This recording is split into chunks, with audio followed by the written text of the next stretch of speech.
நாம் விசுவாசத்தோடு கூட எவைகளை தேவனிடத்தில் ஜெபத்தின் மூலமாக கேட்டுக்கொள்வோமோ அவைகளை நாம் விசுவாசிக்க வேண்டும். அப்போது வேதம் சொல்லுகிறது அவைகள் உங்களுக்கு உண்டாகும் என்று.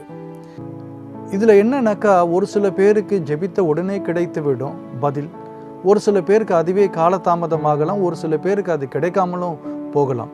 தகுதியை பார்த்து தேவன் நம்முடைய ஜெபங்களுக்கு பதில் கொடுப்பது கிடையாது. நம்முடைய தகுதி எல்லாம் இயேசு ஆண்டவரை விசுவாசிக்கின்ற விசுவாசம் மாத்திரம்தான்.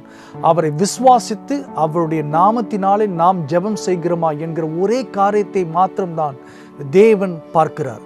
அப்படி ஒருவேளை நீங்கள் இயேசுவை விசுவாசித்து இயேசுவின் நாமத்தினாலே நீங்கள் ஜெபம் செய்யக்கூடிய நபராக இருந்தால் நிச்சயமாக அற்புதங்களை எதிர்பாருங்கள். நீங்கள் எவைகளை கேட்டுக்கொள்வீர்களோ அவைகளை நிச்சயமாகவே பெற்றுக்கொள்வீர்கள்.